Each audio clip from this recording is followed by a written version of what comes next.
Yo, top of the morning, man. Welcome into the ChrisBeCappinn Show. Today is March. We are now officially in March. Excuse me. March the 1st. We have what is it? Like I think it's a smaller slate. It's like 7 games, 3, 4, 5, 6. It's just 6 games on the board for today. So 12 teams in action. Jump straight into a quick recap, go through a couple comments, and jump into the slate for today, man. Last night was a profitable one for myself. OKC and Atlanta up and over the 240.5. Don't matter which number you got. They finished with 250 some odd points last night, so that was a winner. Cleveland, Boston under 230. 3.5 was a loser, even though like a lot of defense was played in the fourth quarter, just not any in the first 3 quarters. Cleveland, for as good as they were coming into the game defensively, just didn't show up at all. But they did end up getting a win. I started to double back and take Cleveland. Just thought that situationally they were in a better spot. Did not end up pulling the trigger, but that would have been a winner. And then Portland, Brooklyn up and over I think we got 217.5, even though the graphic says 218.5. I still endorsed that yesterday, and that was a winner as well. So, still chucking in the right direction, man. Hopefully we can do the same here today. Let's jump into it for today. See who with me on a Saturday morning at 9 a.m. What up, Aaron? Says good chance. He says good chance. CLV, rest, Don tomorrow, Garland or Jerome over their points and rebounds. Should be a good look. Morning, David. What up, Hopping Brinks? Good morning, Tasha. She says, yesterday I had some nice cash. I'd like to hear that. What up to my guy, Justin? Shout out to them Lakers, man. What up, Peasy? Good morning, Marquise, Belay, Mark. Good morning. What up, Charles?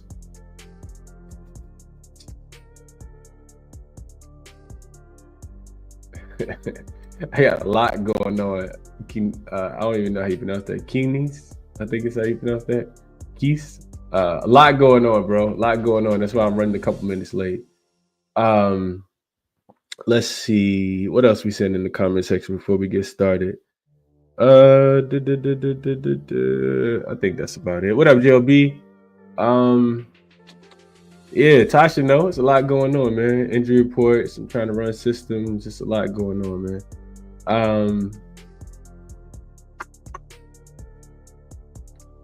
All right, let's get into it for today, man. What up, LJ? Helping Hands. What's up, bro? Frankie, what's going on? Hope all is well with you. Let's jump into it for today. It's just 6 games. Good morning, Niley. Good morning, Dion. Appreciate y'all for tapping in. What's up, Jacob? It's been an amazing week for him so far as well. Happy to make a show. Appreciate you for being here, Jacob. And it's been an amazing week so far in the NBA as well. Since the All-Star break, things have been looking pretty good. Let's jump into it for today. We'll start out with JAXon as we always do. I gotta update these graphics, but I mentioned on the show earlier this week that JAXon now has a newer tier that's only $9.99 to sign up. So if people are interested in, don't have the funds to sign up or whatever the case might be, just frugal with your money, whatever it is, you can check JAXon out now for a super low price. And you also get 5 free prompts per month. So even if you don't want to sign up, you can still go over and use that promo code. I don't even think you got to use the promo code to check JAXon out as far as on the free basis. So check that out if you're interested. JAXon did give out a winner yesterday. I was not laying 12 points with the Atlanta Hawks, but that was the winning side yesterday. I think they won the game by 16. JAXon liked Atlanta the OKC minus the 12 last night, and they were able to get a win. So JAXon's been on fire as well recently. I know it was maybe 2 of the last 8 or 9 bets JAXon has not won. JAXon probably a little bit hotter than me. But for today, JAXon likes, simple prompt I typed in was best NBA ATS bet today. JAXon likes the Golden State Warriors minus the 8.5. And it says that, excuse me. Hold on, that can't be right. No, actually JAXon likes Philly plus the 8.5 today. It says that Golden State. Hold on, nah. This can't be right. This can't be right. Somebody tell me y'all just tell me a prompt y'all want to hear, and I'll send it out. This can't be right. Jackson malfunctioning this morning. No way Jackson likes the Philadelphia 76ers. Somebody tell me a prompt, man. Somebody put a prompt. I'll just search the first one that I see in the chat, and then we'll keep it moving on to the next one, which I want to know about in the NBA for today. First prompt I see, I'll use it and just type it into Jackson. I typed in best handicap and bet, but some of these numbers don't look right. All right, Jacob says best NBA total today. So what is the best NBA total bet for today for today? All right, cool. Let's see what Jackson spits out. But yeah, we'll go total. Jacob and Raptors fans asking about the total. So we'll go total real quick. Jackson takes just a couple seconds to kind of analyze and pulls all the data. And I got a total that I'm looking at. It's actually moving the opposite way, but we'll talk about it in just a second. Let's see what we have on the board as Jackson kind of comes up with something for us here. Excuse me. So looks like Jackson may like, let's see. Yeah, I like this one. Jackson likes the under between the San Antonio Spurs and the Memphis Grizzlies. This is a high total line of 244. I actually see it up to, it's at 244 just on a couple books, but 244 reflecting an expectations of a fast-paced game, high-scoring game. However, the number may be inflated given the team's recent performances and trends. The Spurs and Grizzlies have not consistently hit such high totals in recent games, while both teams have offensive potential, which I don't know how much the Spurs have offensive potential. Their combined scoring is often falling short of this mark in similar matchups. You got matchup dynamics, so you got the Grizzlies defense been solid at home. The Spurs, while capable of scoring, have struggled to maintain offensive consistency. This should lead to a lower scoring game than anticipated. So Jackson likes the under 244 based on the combination of high total lines, recent trends, and matchup dynamics makes it under a strong play. While both teams have offensive potential, the Grizzlies defense and the Spurs inconsistency should keep this below the number of 244. So real quick, let me just see if I actually like this at 242 as well. I know it can be scary to take an under in the Grizzlies game, but they went under last night against the Knicks as well.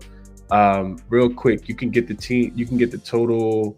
Let's see what the best number is. Hopefully it's still 244 hanging out there somewhere. Yeah, DraftKings got a 244. Everybody else got a 243. I see it all the way down to 242 on a couple books as well.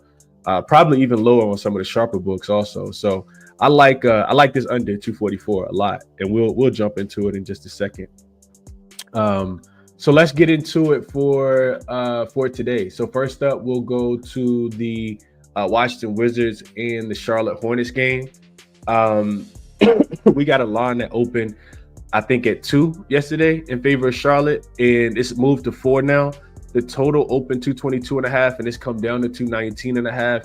And a large part of that is due to the injury report here. So let's get into it. We got Jordan Poole already been ruled out for this game on the Washington Wizards side of things. Malcolm Brogdon's also out. No Sadiq Bey, of course, and Alex Sarr is listed as questionable. On the Charlotte side of things, and one of the reasons why you can't bet this game, in my opinion, is because LaMelo Ball is listed as questionable. Nurkic is also game time decision. Salon is game time decision as well. And that's enough for me to just kind of pump the brakes on this game. LaMelo, of course, is the offense. We've been talking about this all season. If he plays, this total is going to be inflated. It's going to get bigger, of course. But if he doesn't play, I expect the total maybe to stay kind of where it is right now. And so when you start looking into the matchup, first of all, let me say this. The Wizards are not as bad as you would think that they are without Jordan Poole. Like, I know we think about Washington Wizards basketball. We think about Jordan Poole not being there. And we think about this. I mean, granted, they suck either way. But we think about, this team kind of falling off. If you just look at the advanced numbers, they actually better with Jordan Poole off the floor. offensively. Don't kill a messenger. They got an offensive rating of 105 with Jordan Poole on the floor. They got an offensive rating of 108 with Jordan Poole off the floor. Defense doesn't change, 119. So immediately, the first thing I think about when I think about this game is, and I don't even know how much it matters, but you got triple revenge here for Charlotte. They've lost to the Wizards every single time that they faced them this season. Washington, for whatever reason, they suck, but they play well against Charlotte. They've won 4 straight. They've covered 5 straight in the head-to-head matchup. And they're in better form as well. They have 2 days rest. They're 7-3 against the spread in their last 10 games. On the opposite side for Charlotte, only 1 day of rest. This is their first home game after a 6-game road trip. They're only 2-8 straight up, 5-5 against the spread in their last 10. And they've lost 5 straight. And it's a 4th game in 6 nights.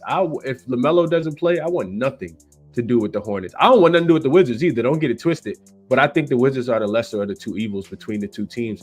Here's the icing on top of the cake, or the cherry on top of the cake, whatever you want to call it. The Hornets have been a home favorite 3 times this season. They've covered 0 of those games. I'm not laying points with a team that has showed me that they can't cover. We're well past the halfway mark of the season. I'm not laying points with the Hornets. With 2 possessions, I probably take the Wizards. The Wizards have actually been pretty good as well as a road dog, getting single digits. If they're getting double digits, they typically get blown out. If they're getting single digits, they typically come to play. So I would lean towards, like, even if I had to play it, I'd still be probably scared to take the points with the Wizards, because I'm just not betting against on sorry teams right now. But I do think the Wizards are potentially the right side, and I'll probably play their team total up and over. It's 107.5 on BetMGM. If LaMelo gets ruled in, it'll go up. But I think 107.5, 108.5 is probably the best look in this game. The Hornets, 3 times they've been a home favorite, all 3 of their opponents have actually gone up and over their team total. And one of them was the Washington Wizards. So that's the way that I lean in this game. Didn't even think about looking at it from a player prop perspective. And I would wait on LaMelo before I actually played the game. Let's see what you all are thinking. Nah. 6 is not to play, bro. Not to play. The numbers were like, I think it was just like miscalculating some stuff, because I wasn't being funny. Like people probably think I was being funny because the 76ers suck so bad. I wasn't trying to be funny.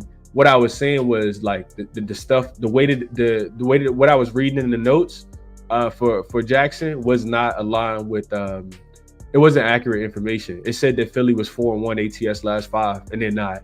It said that Golden State was 2-3 last 5. I don't think Golden State's 2-3 in last 5. It said that the Sixers are a strong home team with elite defense. Joel Embiid and Tyrese Maxey are in great form. That's not accurate. Joel Embiid not even playing. It said that the Warriors were struggling on the road and inconsistent defensively, missing key players. Maybe Jimmy Butler doesn't play. That's not accurate. And I don't want to give y'all anything. So that's why I said ask for a different prompt. Not that the Sixers are the top player on the board. jaXon might be still asleep. That's what I'm saying. Let's see. Tasha says Saturday games are unpredictable. I don't touch over unders. What else? Charles says backwood. Jacob says he took Charlotte -4 being at home, and LaMelo, please. Nah. I wish you the best of luck, Jacob. I would be on the opposite side of you here, my brother. Not laying points with the Hornets, especially given their form. Let's see. Frank says I actually like the Wizards team total under. Best of luck. I wouldn't be looking towards the under. Niley says she likes Rashad Holmes over his points. If Sar doesn't play, Sar is listed as questionable. I could see that making a lot of sense here, Niley. I would want Sar out, though, because Sar's going to eat up Rashad Holmes' minutes if his numbers are even available. Let's see. If ball plays today, I might play the Hornets. Okay. People don't pay no attention. Like, all right, cool. Mellow in. I want whatever. I don't care. I'm just trying to help, man. Let's see. What up, Impulse? My guy, says Michi Chris. I passed my test, so back to gambling this year. Don't forget to like the video, everyone. Appreciate you, Impulse. Hope all is well with you out in the state of Philadelphia, my brother. Hope all is well with you, bro. Let's see. Helping Hand says, as I say, fade the team off the big game. Steph under points, rebounds, and assists. We haven't gotten to that game yet, so we'll pause that comment. All right, next one up, we got the Brooklyn Nets and the Detroit Pistons. This game open looks like 218. Numbers actually going north. I see 217.5, but I also see looks like consensus is like 219 right now, 218. and the spread's gotten even bigger. Detroit opened as a 9.5 point favorite. They're up to 11 point favorite now. So in this one, we do have to wait on the injury report. Unfortunately, Cam Thomas came back yesterday, made his season, not season debut, but made his debut and first debut in quite a while. I think D'Angelo Russell is not going to play in this game. I see him listed as game time decision. He was ruled out of the game yesterday with an ankle injury. I thought they said he was going to miss a couple more games. So, try to do your due diligence there. I did go through and look at the beat reporter list for the Brooklyn Nets to try to figure out if Cam Thomas was going to play. But it wouldn't surprise me if Brooklyn started to rule some players out here. Like that would not surprise me at all. This is Brooklyn's third game in 4 nights, fourth game in 6 nights, and they have to travel. We'll talk about Detroit situation here in just a second, situationally in just a second as well. Not the greatest spot for Detroit, but at least they didn't have to travel. So Cam Thomas did say last night after the game that he was uncertain whether he was going to be available. I could potentially see Cam Johnson sitting out in this game. Like that, I'm not sure who's going to all play for Brooklyn. This game does not start until 7 o'clock. So take the whole handicap with a grain of salt. Third matchup of the season. Detroit has won and covered both games so far. Both games have gone under the total of 219 and 211.5. Detroit has owned Brooklyn 8-2 ATS in the last 10 games. But now you're asking them to lay a really big number. And Brooklyn, I don't know what you're going to get from Brooklyn. I kind of feel like defensively they'll be a little bit better today. Because they never really showed up against Portland last night.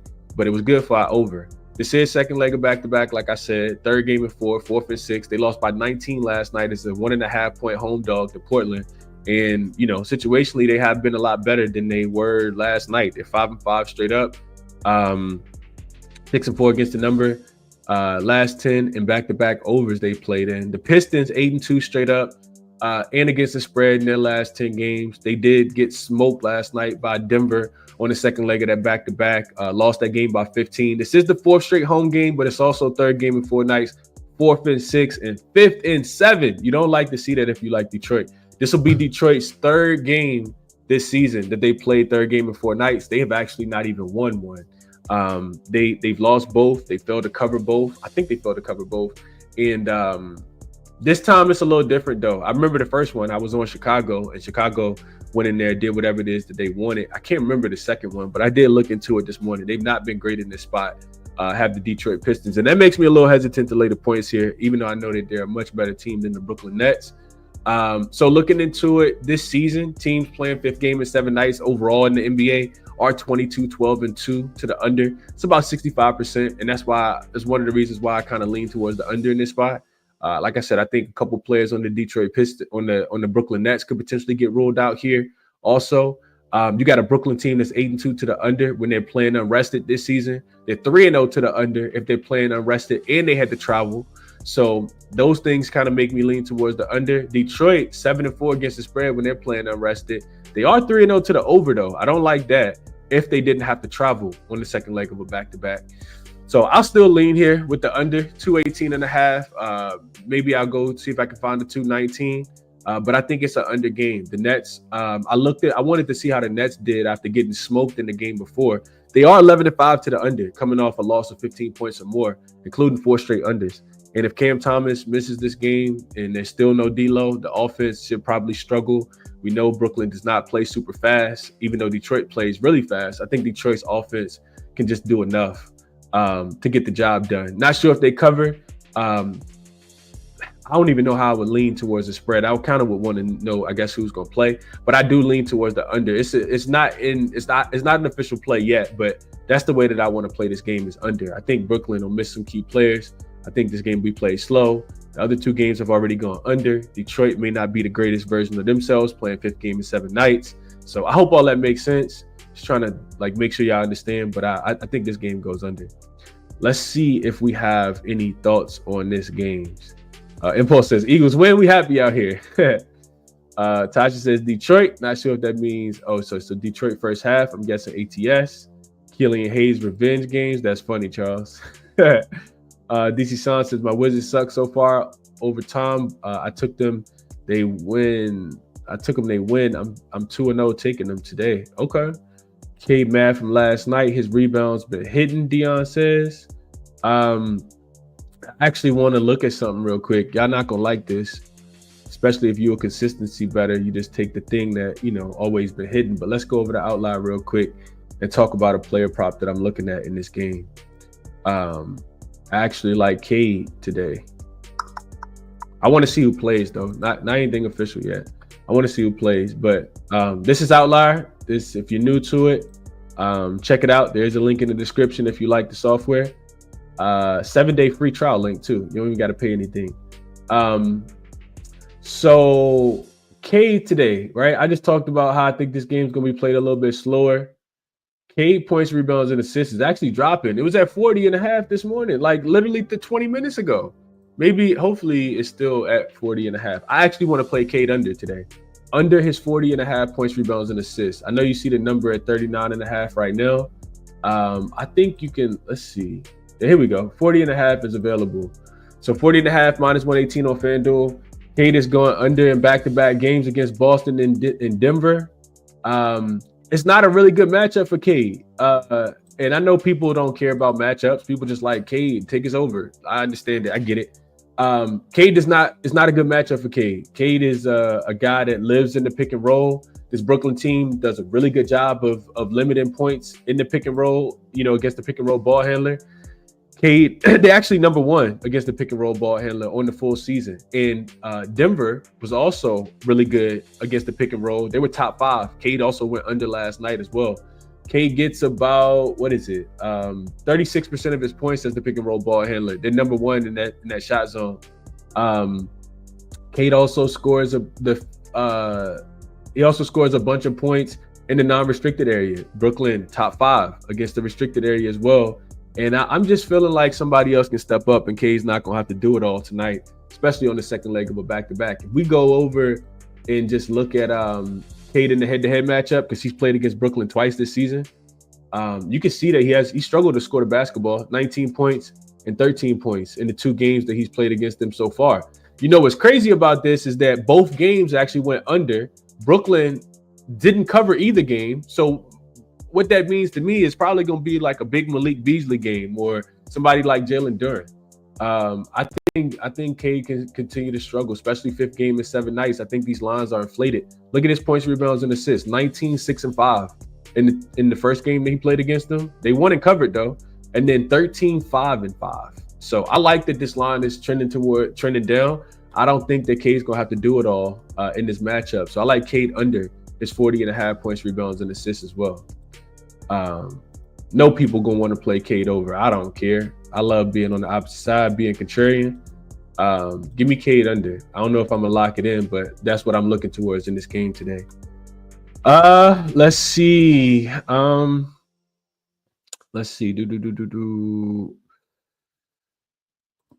Payne says he think it'll be 215.5 by game time. Cade has a bad matchup. B Philly know. He know. What up, J man? Impulse likes Cade under his 40.5 points, rebounds, and assists as well. Let's see real quick. Let's see where I can get the best number. Let me go to OddsJam real quick. I wasn't expecting this to move, man. I'm not gonna lie to y'all. I was not expecting this to move. Yeah, you can actually get minus 112 right now on Cade on FanDuel. Minus 112 for Cade on FanDuel, and that's what I already had it on the short list. Hopefully it don't drop because I don't want 39.5. I need 40. I need 40.5. What up, Brian says it was a good night last night. Late to the show on the first game. Washington first quarter full game. I thought about that. I don't know if I'm gonna get there, but Washington has been covering in the first quarter for whatever reason. Let's move over to the next one. I like under in this game though. We'll see where the total goes, and I like Cade under his 40.5 points, rebounds, and assists. I think those are sharp looks, and hopefully sharp looks cash today. Let's move over to the next one. We got the Kings and the Rockets. Man, I probably spent a little bit too much time on this game. Neither here nor there, though. We'll see what ultimately ends up happening. So we'll go injury report first. We got for the Sacramento Kings side, clean injury report. Nobody's on the report. Houston should be pretty healthy as well. Fred VanVleet did say that he was going to play last night.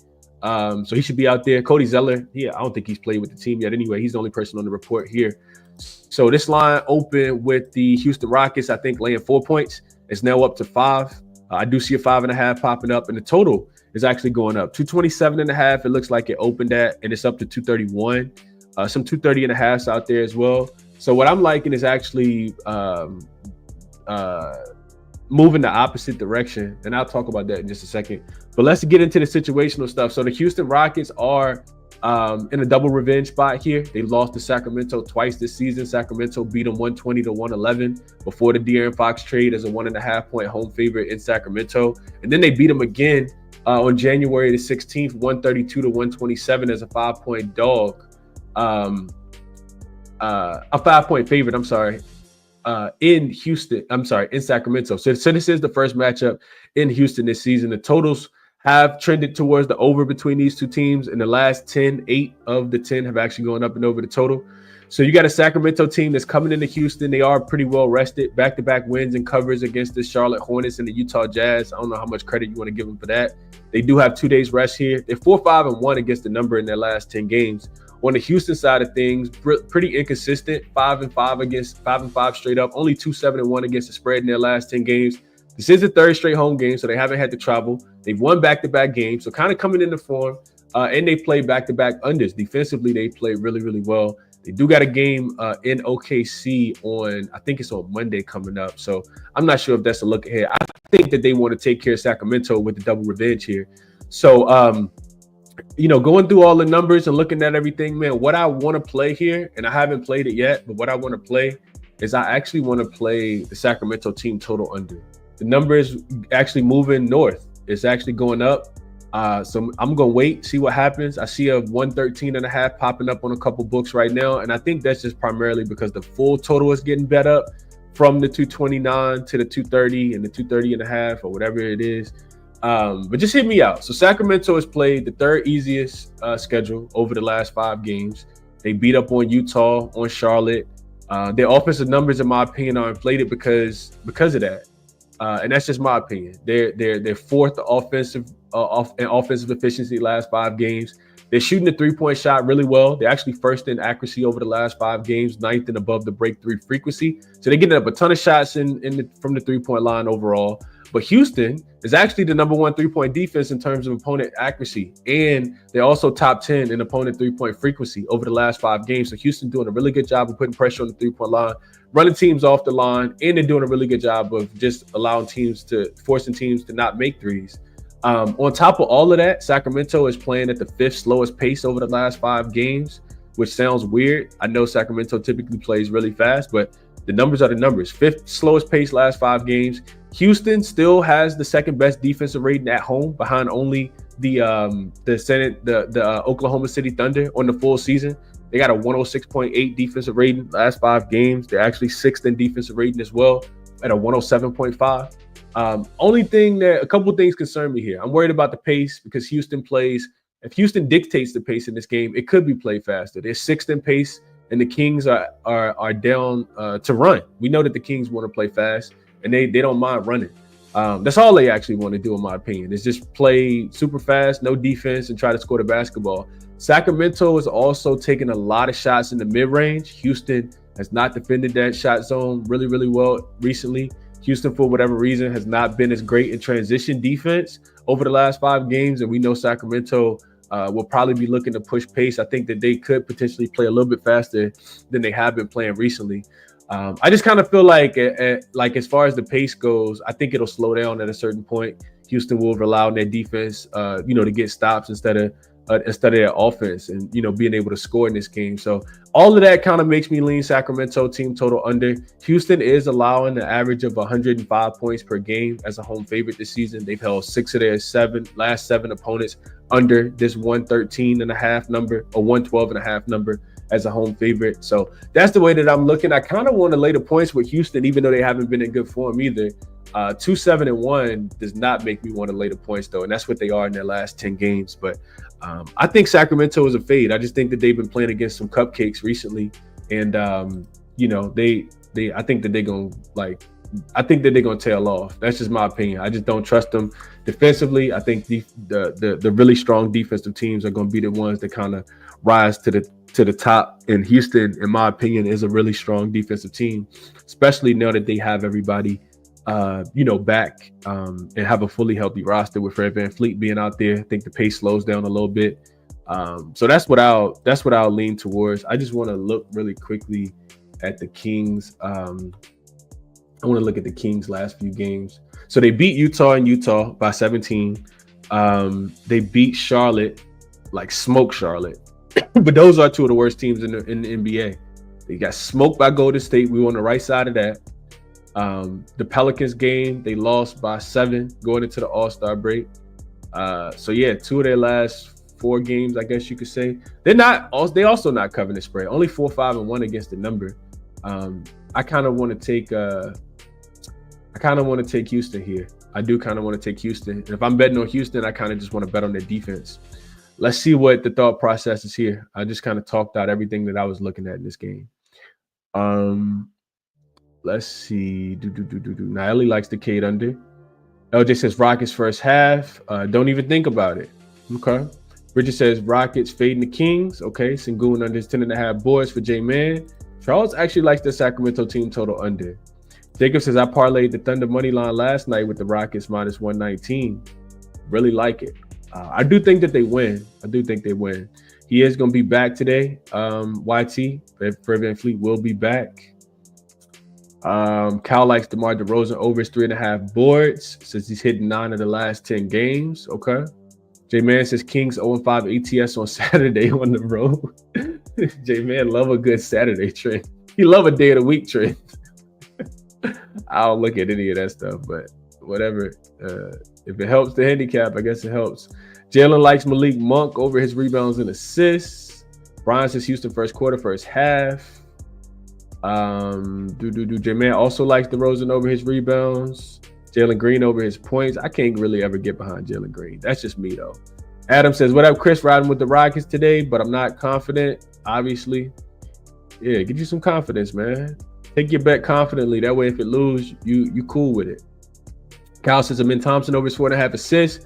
Also hit 9 of the last 10 games for plus money. I'm in. So the reason why that might be plus money today, Kyle, is because Fred VanVleet is back. I think he does a lot of the ball handling. I would go into like a Outlier or like one of those like prop betting softwares and like look at Amin Thompson with Fred VanVleet on the floor. See how many assists he averaging. That could be plus money for a reason. But don't let me talk you off. If you like it, you like it. Natalie says Rockets -5. They have more rest, and the Rockets are at home. So to your point, Natalie, I think the Rockets have only played. They played what? It's been 4 games since the All-Star break. They're 3-1 straight up. 2-1-1 against the number. They haven't really had to travel much. The only loss they had was on the second leg of a back-to-back against Utah. But Sacramento has only played 3 games since the All-Star break as well. They lost to Golden State and then beat up on Charlotte and Utah. I just kind of feel like Sacramento's strength of schedule has been like cupcakey. And I mentioned it. I gave you out a number. They played the 3rd easiest strength of schedule over the last 5 games. So, yeah, I don't like that Houston hasn't been covering, but I think Houston 3rd straight home game, I think they're the right side. So it'll be Houston -5 for me, or we'll see where the line goes. Houston -5 or just the team total under 113.5. I don't think they score 114 points today. Adam says, I'm just fading Sacramento, 3rd worst ATS team, and Houston with double revenge. I think that makes a lot of sense, Adam. I would be with you, and I agree with everything that you said there. Sabonis under his rebounds. Jacob says, I'm happy I just have the money line left. Fred VanVleet is back. Amin over his boards. Fred VanVleet under because minutes restriction, John says. I'm not sure if he's going to be on a minutes restriction. I would need to go in and look into that. Let's move over to the next game. We got the San Antonio Spurs and the Memphis Grizzlies. This line actually opened at 12. I'm sorry, 11. Memphis was laying 11. And it's come down to 9.5 now. The total is actually, the 244 is still available. I like the under. I didn't look too deeply into the game. This was more so predicated off San Antonio really struggling to score the basketball since Victor Wembanyama went down. And Memphis, I can't lay points with Memphis right now, man. I know I touched on it just briefly yesterday against the Knicks. Memphis not looking good right now. They're not looking good. Second leg of a back-to-back, which I know they can be great in those spots. They didn't have to travel. They're really good on the second leg of back-to-backs, and they own the San Antonio Spurs as well. I don't know, man. Somebody might pop up on the injury report for Memphis. I feel like they be resting players on the second leg of back-to-backs at times.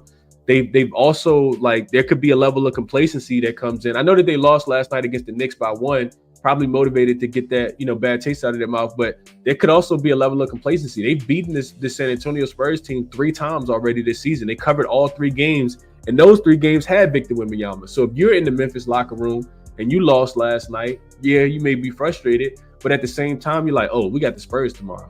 Oh yeah, they don't got Wemby either. And we've already beaten them 3 times. We've covered, I know they don't think about covering spreads, but we done covered all the spreads. We done won by, a big enough margin. I think Memphis could potentially, like, overlook this game. I'm not sure who they have next. Let's see real quick. They got Atlanta coming into town. So they'll be at home on Monday with Atlanta coming into town. San Antonio, I don't want anything to do with San Antonio either. They're 3-7 straight up, 2-8 against the spread in their last 10 games, including 4 straight losses and non-covers. 3-0 to the under in their last 3 games as well. And it's the first leg of a back-to-back. They got OKC tomorrow coming into San Antonio. So I don't really want San Antonio either. But I just kind of think it's an under game. Like I said, let's put some numbers to it real quick.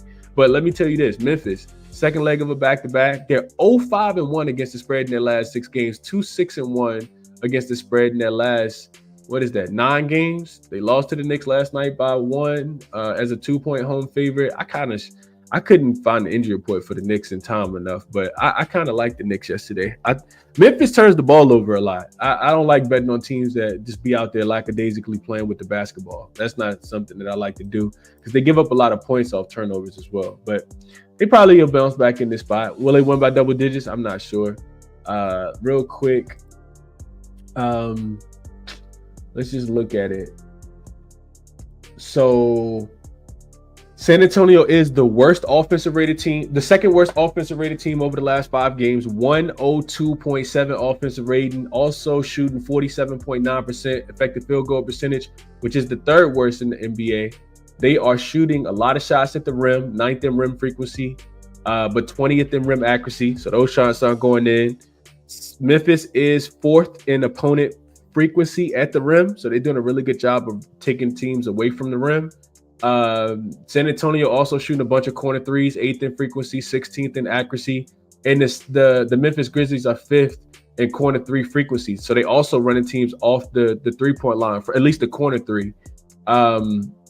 Memphis hasn't great defensively. They're 26th in defensive rating over the last 5 games, but I'm not in a place where I want to trust the San Antonio Spurs offense to be able to score. That's just how I think about the San Antonio Spurs since Victor Wembanyama went down.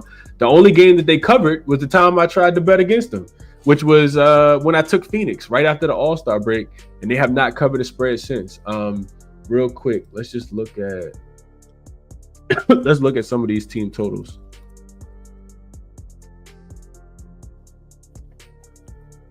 So the Spurs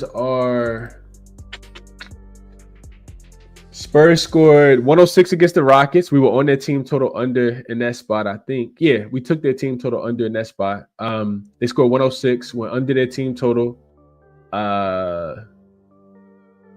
They scored 103 against the Pelicans, went under their team total by 15.5 points. They scored 196 against the Pelicans, went under their team total by 24 points. And they scored 110 against the Pistons, went under their team total by 5.5 points. So 4 straight games since beating the Spurs, since beating the Suns, they've stayed under the total in each one of those games. They've actually played 6 straight unders, even going back to before the All-Star break against the Celtics. So yeah, 244 I think is a really high number. Let's just look at their pace numbers real quick.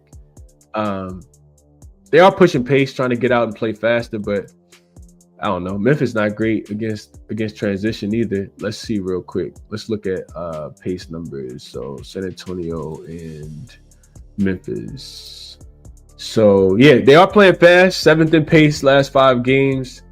That 29th in offensive rating would not let me bet their team. Not let me bet on them Their team total is 116.5. Maybe it's just another San Antonio team total under. I know Memphis, like I said, defensively, they haven't been giving it up. 118.7 defensive rating. But at home, it's supposed to be a little bit better, man. 114.9, which is 5th in the NBA. So they are the 5th best defense at the crib. Yeah, that's what I'll lean. I'll lean maybe a San Antonio team total under. Maybe just stay away from Memphis. Because Memphis can't score the basketball. Real quick, let's just look at the Grizzlies. Rest equals 0. They are 8-2 straight up, 7-3 against the spread, winning by an average of 10 points, which is exactly where the spread is. They have failed to cover the last 2, though. Failed to cover against the Clippers right before the All-Star break. Failed to cover against the Magic. Won that game by 1. They were laying 2. So let's just say that they are, let's say they're at home. They are 3-0 straight up, 3-0 against the spread in this spot. 2-1 to the over. And they've gone up and over their team total in every single one of those games. So if the Spurs are at home, oh no, I'm sorry. I butchered that. All right, so the Spurs are, if their site did not change, so if it's like a back-to-back where they playing in the same arena, 5-2 straight up, 4-3 against the spread. They've held 5 of their 8 opponents under their team total in the spot, allowing an average of 111 points. Yeah, I don't think the Spurs are going to be able to score. That's the way I'll lean in this game. Spurs potentially struggling to score the basketball. Let's see if the Grizzlies.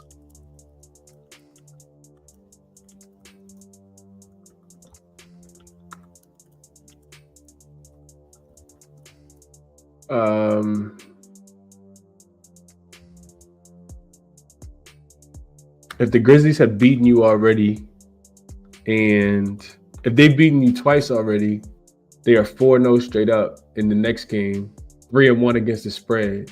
So if the Grizzlies have beaten you twice already this season and they're at home,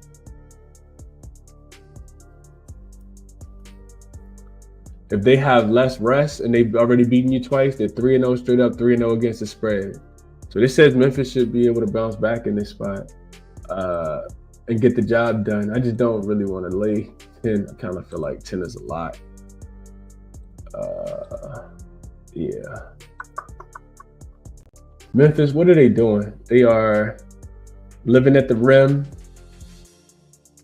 in the paint, in the mid-range, not running a lot, 25th in transition frequency last 5 games. All right, I'm taking too long in this game, but I kind of want to bet San Antonio team total under. It makes too much sense for me not to bet it. That's what I'm looking at in this game, and I'll do some more research off the show, but that's the way I'm looking in this game. Let's see. Jacob says Grizzlies have not struggled on back-to-backs. I'm gonna take the under. LJ says Memphis tricked that game off last night. Memphis first quarter, get in and get out. Okay. Memphis bounce back spot. Spurs coach change. Memphis is whack right now. Mark says, yeah, I haven't been betting them, man. I've been staying under. YT likes Ja under. Under what though? Under his points, rebounds, assists. What you looking at? Chris Paul assists.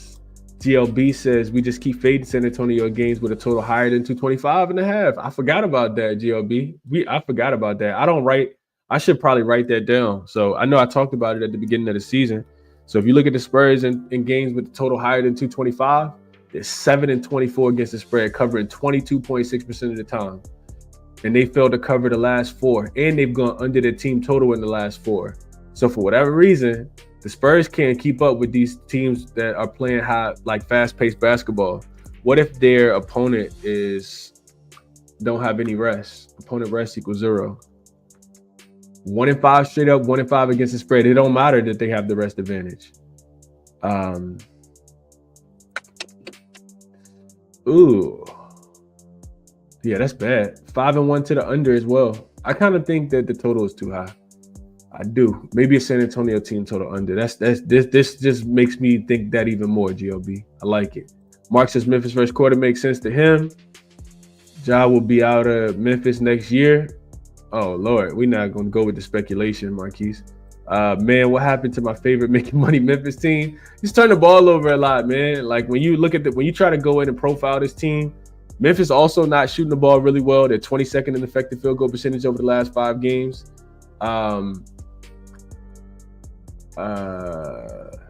They're actually doing a little bit better job of protecting the basketball. Defensively right now, though, Adam, that's what it is. They're 26th in defensive efficiency, 20th in opponent effective field goal percentage. They don't force any turnovers. Like Memphis, just like they kind of like the Pacers. They just want to get up and down the floor. 25th in turnover rate. They don't force turnovers. They're giving up a ton of offensive rebounds as well, which is interesting because we know this team to be one of the better teams in the NBA, you know, as far as like giving up a ton of offensive rebounds, but they're actually 9th worst in opponent offensive rebound percentage. And they're fouling a lot too, sending teams to the line at the top 10 rate right now. So yeah, I'm not in love with Memphis. I'm not laying the points here either, but they probably can't smoke the San Antonio team, even with the rest advantage being back-to-back to 2 days. Jacob says, I bet Bane or Ja are out. Yeah, remember, I forgot about that. Bane was on the injury report yesterday, so I could potentially see Bane being ruled out here. It is a lot of scoring. I like the under as well. Like the under, Jacob. Maybe even a full game under. The Memphis Grizzlies team total is 126.5. You can get 127 on DraftKings. I think that's a tad bit too many points. Not that they can't score that many against San Antonio, but I don't think they'll need to. That's just my thought process. Bryce says, is there a way to query 5th game in 7 nights, for example, or look at teams' schedule? Yeah, you can, Bryce. It's not to get too much into it, but yeah, the query for I mean, it's not a bunch of different ways, but there's a couple different ways you can look at it and query it. I typically just go rest plus previous rest, but yeah, it's rest plus previous rest plus previous rest plus previous rest equals 2. That means 5th game, and that means only 2 days of rest. So yeah, you need 3 Ps at the end, and that's how you get to 5th game in 7 nights, Bryce. Line moved up, Mark says. Low key think first quarter plus points today, Brian says, for the Spurs. Drop a dime to Spurs team total under. You might damn near be an auto play. Yeah, it does seem that way right now. Raptors fan says, I like Memphis first quarter spread and first quarter team total over. This team turns up at home. Charles says he can't trust the Grizzlies right now. They barely beat the Suns. Yeah, that's what did it for me, man. I'm like, you know what? Let me pump the brakes and watch the team for a second. You can't allow the Suns to shoot 47% from the 3-point line and be going to overtime with that bum team. That's how I feel about that. Jacob says, Chris, he says, check out Chris. If I bet y'all gonna love that. Check it without Wemby. I don't know what specifically though. Keldon Johnson over his points, rebounds, and assists is what Jacob is talking about. Okay, I'll write that down. Move over to the next game though. KJ over 19.5 points, rebounds, and assists. I'll look a little deeper into that. Appreciate you, Jacob. GLP says, I was looking at this game with the total of 230 or higher, but then Chris, you bought it to like that it's even worse when the total is 225 or higher. Yeah, 225 or higher, because I mean that was just a number I was looking at. GLB, it's a bigger sample for us all. RJ says might be an emotional Spurs win after seeing Pop. He did to your point, RJ. I think this is worth mentioning. He did kind of, I guess, give like a motivational speech to the team. It was the first time that the Spurs had seen Pop, and first time Pop had seen the Spurs. So maybe they come out with something. I just don't think it's gonna be enough though. When you out here re-signing Bismack Biyombo to end of the year contract, I don't want nothing to do with it, man. Don't want nothing to do with it. All right, let's go over to the next game. We got two more. We got the Bucks and the Mavs.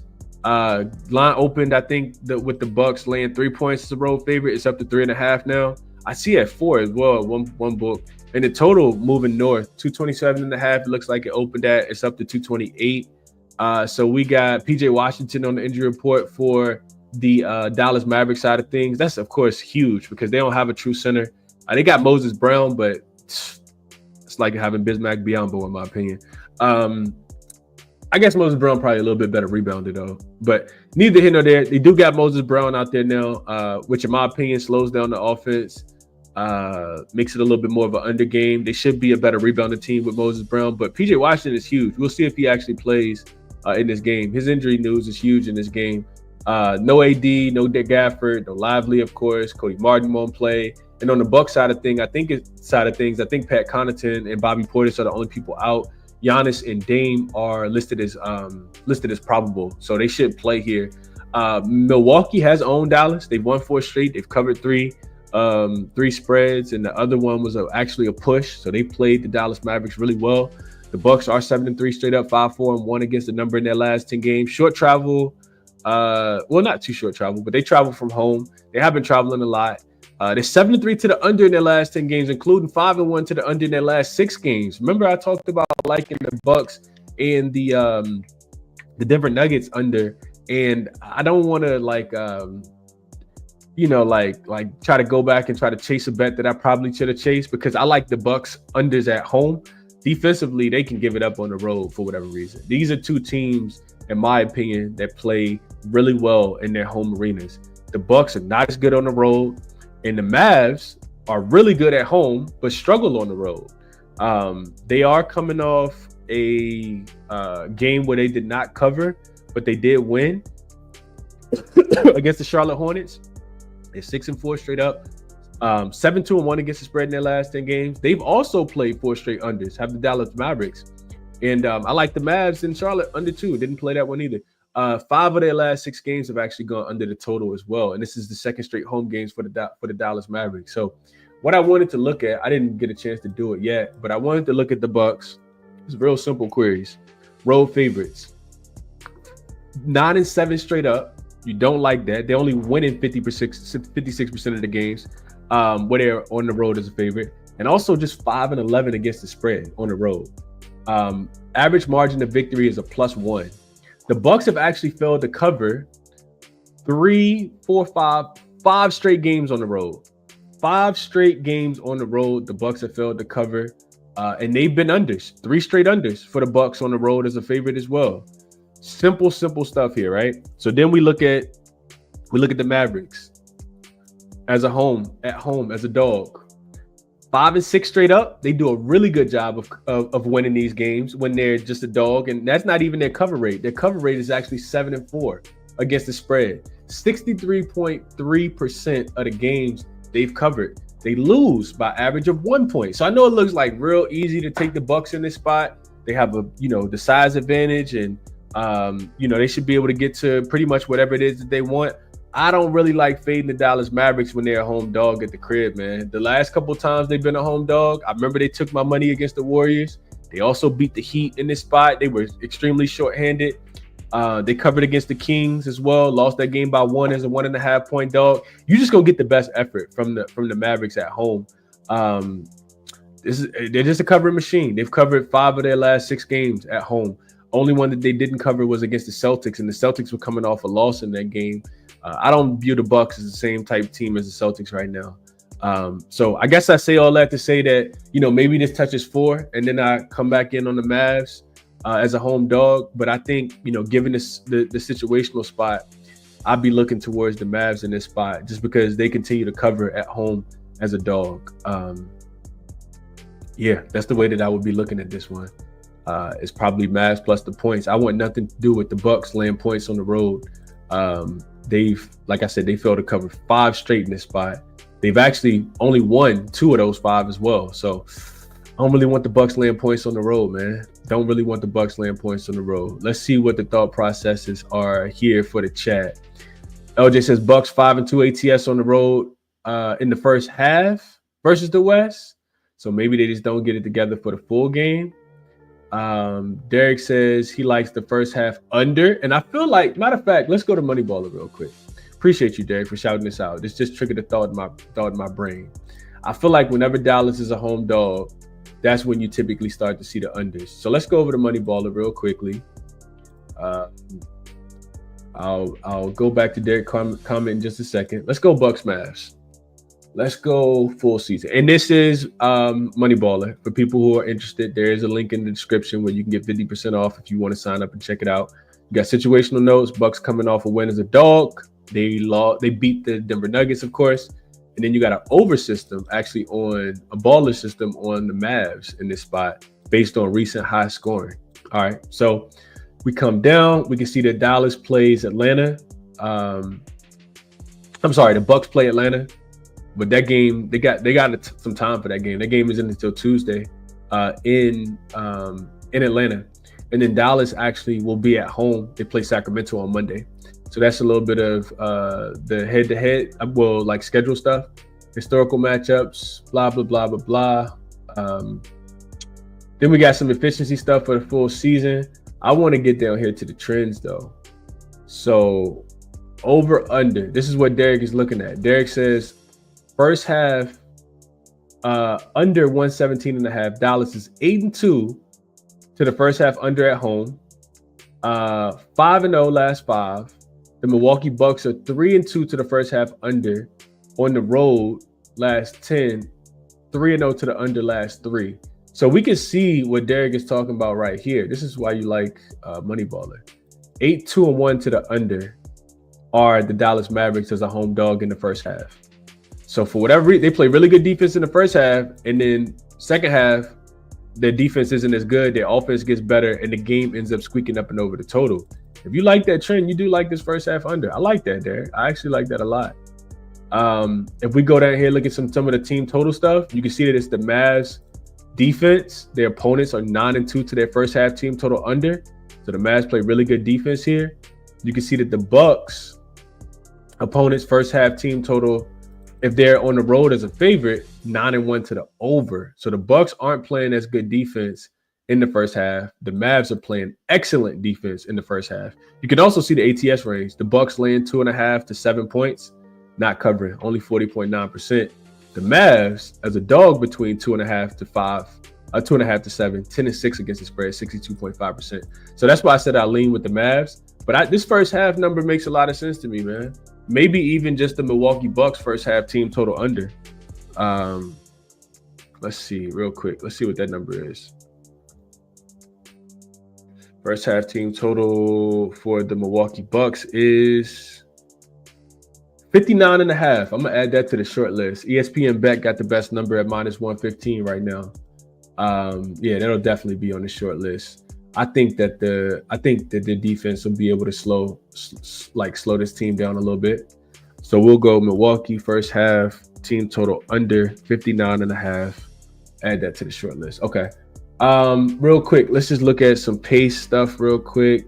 So if we go back up here, let's just go last let's go last 10 games real quick.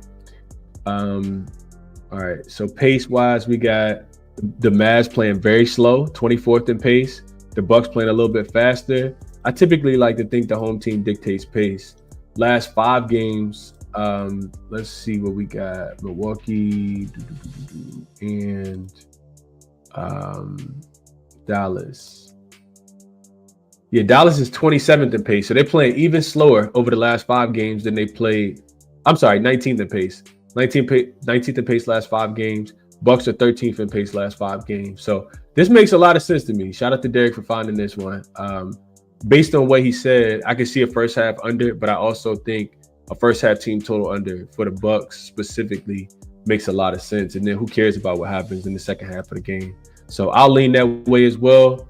Maybe do a little bit more deep diving and see if I end up making that official play. But I think that could be the best way to play this one. Also lean towards the Bucks, the Mavs plus the points, especially if this line ends up touching like 4.5. That's the way that I'll be looking to play this one. Yes, right now it's just a 4 available on Fanatics, but everybody else got it at 3.5. So that's my thought process. Taylor says Giannis gets 45% of his assists to the above the break 3. The Mavs allowed a 5th least assist to that shot zone versus teams ranked 15th or better and limited assists to the shot zone. He's under in 16 of his 25 games. So looking towards Giannis under his assist prop. That also correlates with the first half under. I like it. I like it a lot. What up, Kurt? Appreciate you for tapping in. Charles says, shout out to Taylor. Props to be cashing. Yeah, Taylor does his work for sure. Kyrie over for Eric and full game over. PJ Washington under his boards if he plays. Billy says, Chris, Just wondering if you will be covering MLB this season. Absolutely not. I'm not touching MLB. I will be doing WNBA though. That's what I'll be doing for. I got like I'm taking some trips and stuff this summer though, so there won't be shows like this. But I'll be giving out plays to the members, and I'll try to go live. But I'm traveling this summer. I'm getting out. I'm traveling this summer. I need to do a little bit more, and I got like a lot of free time in the summer, a lot more free time. Let's see. Drop a Dime says take the Mavs today and then Bucks in the rematch on Wednesday in Milwaukee. That makes a lot of sense. Drop a Dimes. I might put a little something on that +4, man. I might put a little something on that 4. I do think the Mavs are the better team, but I do think the Bucks are in better form, but the Mavs keep covering, man. They just keep covering. What else? Clay under his threes. Adam says I took the Bucks on the money line because who will stop Giannis? Yeah, sometimes it look easy. I get what you're saying though. I do get what you're saying. All right, let's move over to the last game on the board. We got the Golden State Warriors in the 76 in the Philadelphia 76ers. This line is actually coming down to 8. And it was at 8.5, and the total is moving up. Open 225 is up to 227 now. So another game that I didn't really look out like. I didn't look too deeply into this one because of the Jimmy Butler stuff. Lately, I've been finding a lot of success and like not even racking my brain with these games, trying to figure out who's going to play, who's not going to play. And yeah, I think a lot of my successes come from not not trying to overanalyze every single game and like trying to find a bet in every single game. And that's been profitable for me. So typically I skip a game like this because we don't know if Jimmy Butler's going to play. We just kind of got to wait and see, which of course like makes it a lot less interesting for me to want to try to bet this game right now. But that's been, I think, the one of the biggest keys to my recent run is like avoiding games like this. Also, I feel like I win a bet every time I skip the Bulls game. So if I don't bet a Bulls game, I feel like I win a bet. That's crazy to think, but yeah, the Bulls, if I skip their games, I just feel like I won. Like my account grows. Anyway, getting into this one. So Jimmy Butler, of course, is on the injury report. And then Kuminga, of course, is out. Philly, first game that Embiid is officially ruled out for the rest of the season. Gershon Yabusele is also not on the injury report. He should be back after getting poked in his eye, I think, in one of the most recent games. And then Kyle Lowry is out for the Philadelphia 76ers side of things. Golden State has won and dominated the Philadelphia 76ers. They won 4 straight versus Philly. They're 7-3 against the spread in the last 10. The totals have actually gone up and actually gone under 7-3 to the under last 10. Golden State is in really good form right now. They're 7-3 straight up and against the spread in their last 10, 7-3 to the over in their last 10 as well. Offensively, they've been really, really good. They've covered 5 straight. This is the second of like a 5-game road trip for them. They got a couple like better opponents coming up than the Philadelphia 76ers. And on the Philly side of things, god-awful team, man. 1-9 straight up.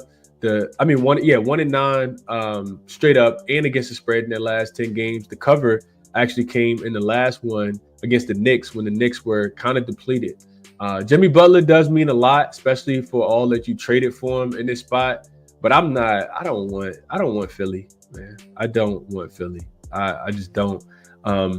About 2 weeks ago, right before right when the All-Star break came back, I said that I was going to take Golden State, a bigger play for me. Take Golden State, win total over. This is one of the games I just need them to win. I need them to get to 16 wins. I think they've won 5 straight already.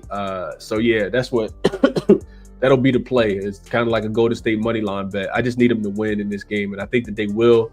Not sure if Jimmy Butler is going to play or not. It is back spasm, so we'll see what happens with him. Philly, I still kind of feel like will be god-awful. I still want to fade Paul George, even though he had a big game in the last one. Defensively, they've struggled. I don't expect it to get any better in this spot. They are 27th in defensive efficiency last 5 games. Offense also just sucks too. 27th in offensive efficiency. Golden State, 3rd in offensive efficiency, 3rd in defensive efficiency last 5 games. Both teams kind of playing slow. Golden State 20th in pace, even though they have been efficient. And the Philadelphia 76ers 27th in pace. and they have not been efficient. 27th in both offensive and defensive efficiency. So we'll see what happens with Jimmy Butler. Real quick, if we just look at, I want to go over to Give Me the Dog real quick. I mean, to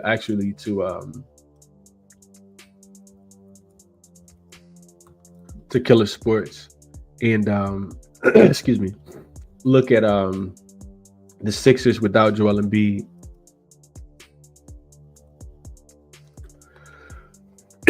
Excuse me. Sixers are 12-27 straight up without Embiid this season. 17-21-1 against the spread. So they're failing to cover. That's about 44%. The last game they played without him was the most recent game, though, against the Knicks. The Knicks were also beat up and shorthanded in that game. They did cover that game, though. The game went under. They lost the game by 5. They were getting 8.5 points in that game. Before that, they lost to the Bulls. They were laying points. They lost to the Nets. They were 1.5 point dog. They lost to the Heat. They didn't cover any of these games either. So nice little 3-game stretch where they didn't cover. They also had a 6-game ATS streak where they were covering without Joel Embiid. So I guess you take it with a grain of salt. Let's see if they're a home dog without Joel Embiid. They are 4-10 straight up, 8-5-1 against the number, 10-4 to the over as well. I actually kind of leaning towards the under in this game, but yeah, they played. I mean, it makes sense that you play a lot faster without Joel Embiid. They actually averaging 111 points and giving up 116. So that would kind of lend itself towards the over. I just kind of feel like whether Embiid plays or not, the defense is not going to get any better. Like their offense, I do expect to improve. I don't think defensively they're going to get that much better without Joel Embiid out there. Let's see if there's numbers to support that. And we'll jump into the comments and a quick recap, and then we'll get off here. Joel Embiid. Let's see if their offensive numbers, well, actually their defensive numbers get any better without Joel Embiid. See if I can find the big fella. All right, so with Joel Embiid on the floor, -4, almost a -5 in point differential. Without Joel Embiid on the floor, same thing. The offense is a lot better with Joel Embiid off the floor, though. So a 113 offensive rating without Joel Embiid, 113.5 offensive rating without Joel Embiid. With Joel Embiid on the floor, he slows things down. Like he demands the ball, not shooting well. So they got an offensive rating of 106 with Joel Embiid on the floor. Defensive rating with Joel Embiid on the floor is a 118. Without Joel Embiid, it's a 111. So the defense is better with Joel Embiid on the floor. It gets a lot worse without Joel Embiid. The games are averaging 231 points without Joel Embiid on the floor. With Joel Embiid on the floor, 217.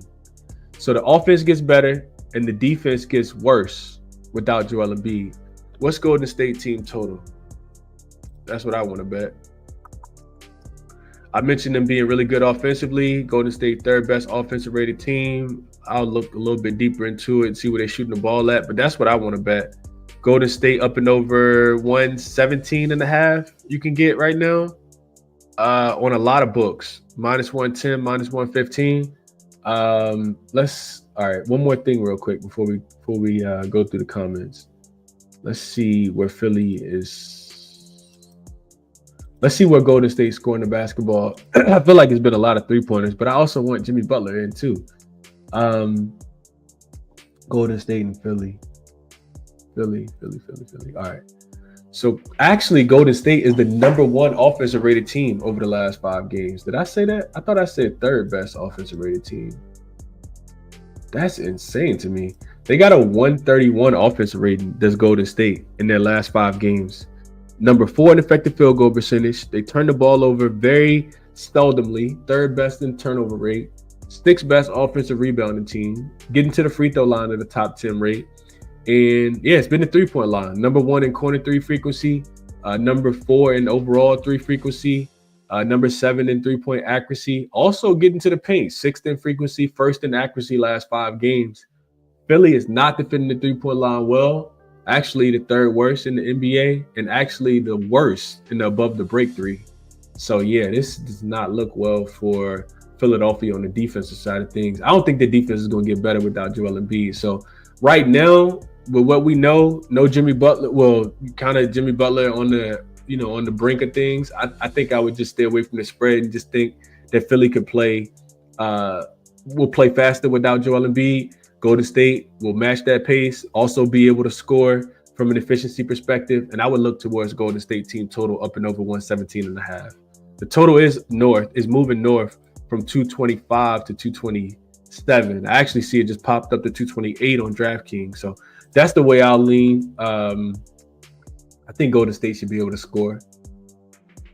Yeah, I think Golden State should be able to score. So let's see what the thought process here, and then we'll get ready to get up off of here.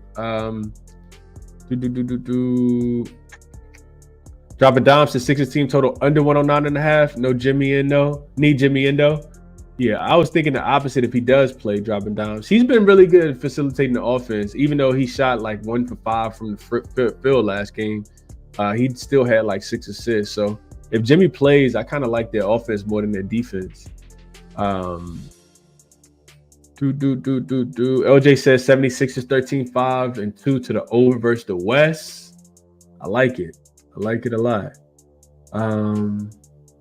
Derek says Steph points without Jimmy Butler. He couldn't miss against Orlando. He loves playing in Orlando, though. I listened to Draymond talk about it after the game. So I don't know how much he liked playing in Philly, but he loves playing in Orlando. That's one of his top 5 favorite gyms.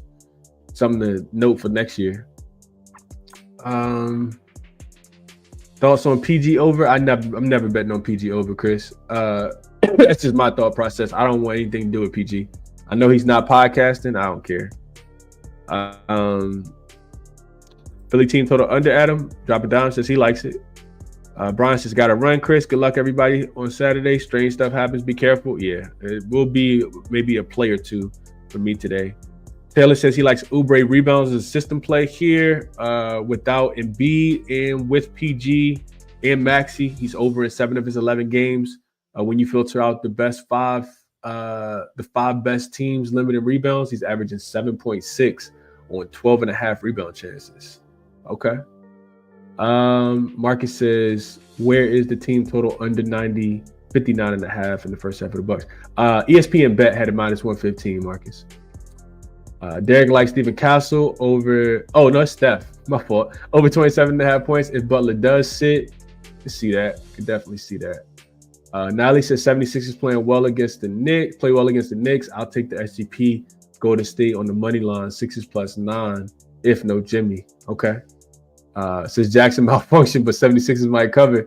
We'll see. If Jimmy Butler gets ruled in, it's probably a move to 9.5 maybe. Appreciate you, Eric. I don't really care about the likes, honestly, but I appreciate you, Eric, for shouting that out. Third quarter's back, LJ says. Kane says, would you ever consider putting your picks outside of YouTube members like last season? I've tried to subscribe to Substack, but it hasn't been working.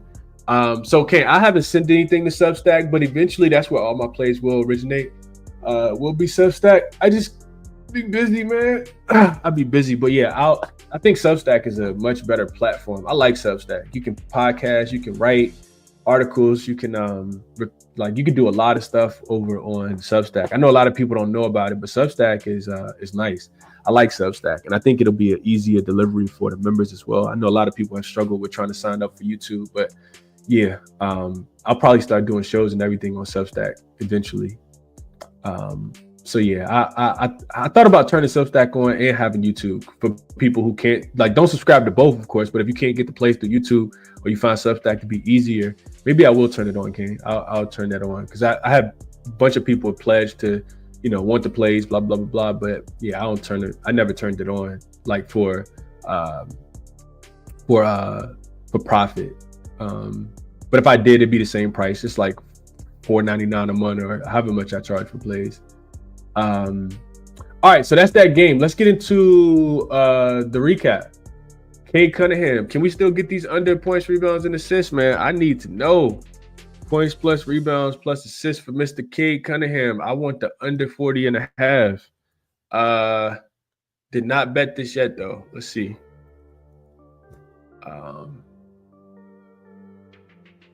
Yeah, it's moving now though. It is moving. Minus 120 on FanDuel. So the market agrees with K under on his points, rebounds, and assists. That's the way that I look. The Brooklyn and Detroit game.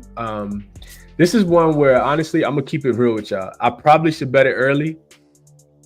Oh, man, you got to be kidding me. The 218.5 gone. They all gone. It's 216.5 on DraftKings. Oh, man, I was just about to say I should probably bet it early because it's probably going to drop because I don't think everybody's going to play for Brooklyn. Cam Thomas gets ruled out. It's probably going to drop. Oh, I missed the best of the number. I absolutely hate that. I saw 219.5. Now everybody got 216.5. So missed the best of the number there. Sacramento team total under is also the thing that's on another thing that's on the short list. I think you can get 13.5 though. Let's see. Yeah, you can get 113.5 for Sacramento over on DraftKings. I'm not sure if I'll end up betting it, but that's what makes sense to me and what my research suggests. And then the Milwaukee Bucks team total under 59.5. I'm not even going to put anything on the screen for this Golden State and Philly game because I want to know what happens with Jimmy. And I think that's it. I think that's it for today. So pretty long show, but we got a chance to kind of go through, and especially if you're new to sports betting, you can kind of like hear me talk out my process of finding some of these plays because I'd only capped 3 of the games and then really did the other 3 kind of live. So yeah, it's what I'm liking for today, man. I hope you all have found the video helpful, and the resources that I use are here. Check them out if you're interested. All of the sign-up links are in the description of the video and the referral codes and all that good stuff. So save yourself some coin if you're interested. And that'll be it for today. We'll be back tomorrow. It's a pretty big slate. And until then, I will see you in the next one. Enjoy your Saturday. I'm out.